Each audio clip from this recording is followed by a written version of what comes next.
Imagine it's 1920. The government has just passed the Volstead Act. You are walking down a scenic dirt road, and all of a sudden a car comes barreling past you. In hot pursuit are the federal officials. With this image, you have just witnessed the start of stock car racing. NASCAR is more than just a car going around a track. There are many different levels of racing. It, like all sports, has a major set of races for the championship title. The first basic part of NASCAR would be the different types of racing. There are several different levels of stock car racing. However, there are three that stand out the most. The first of the three main levels is the Camping Truck World Series.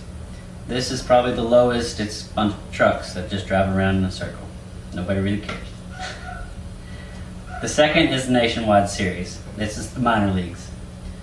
The Sprint Cup Series would be considered the major leagues of stock car racing. There are several different drivers in this series. NASCAR has many different tracks they race on during the season. Super speedways are the largest, with the distance of about 2.5 miles. These include Daytona and Talladega. Daytona 500 is probably the biggest race of the year and has more viewers than the Super Bowl. There are short tracks, which are about 1/2 mile, and there are road courses. The Sprint Cup Series is the level of racing for the A-list professionals. The chase for the Cup is the playoffs of NASCAR and the Sprint Cup Series. There are 36 races in one season. The last 10 races is considered the chase for the Cup or the playoffs. To make it to the playoffs, you have to be in the top 10 or between 11 and 20, you have to have the most wins. The top 12 are all set with equal points, and then the top 10 are given extra points according to their wins throughout the season. Even though racing is an individual sport with specific winners, each driver is part of a bigger team. There are many different teams involved in racing. Each team has a different amount of drivers. NASCAR has rules on the number of cars one owner can field. There are many teams with different stable sizes, but there are some main teams out there. A stable is the amount of cars per team. Some of the main teams would be Hendrick Motorsports, Penske Racing, and Roush Fenway Racing. Hendrick Motorsports leads all teams in Sprint Cup wins with 200.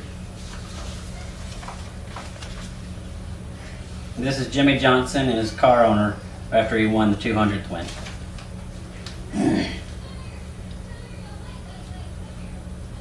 There is also Penske Racing, who has Brad Keselowski, who was the championship winner last year, and Joey Logano. Roush Fenway Racing is another team. They have 3 cars: Carl Edwards, Greg Biffle, and Ricky Stenhouse Jr. Sponsors are the companies that each driver puts on their cars. Why do they have sponsors, you may ask? The better the sponsor, the more money, the better the equipment each driver can receive. There are different levels of sponsorship. The big ones on the hoods are the primary, and then on the sides you see the little bitty decals. Those are the secondary sponsors. Obviously, you pay more, you get to be this primary sponsor. NASCAR fans are very loyal to their favorite team sponsors. Bud Light, because Dale Earnhardt Jr. was their driver, was the most popular beer at his time with Budweiser. With most loyal fans, it's hard not to argue that NASCAR is one of the greatest sports. NASCAR is a strenuous sport that has many different levels, with drivers fighting for a championship win and a team owner hoping his racers can bring home the big trophy. NASCAR has come a long way since outlaws were running from the law.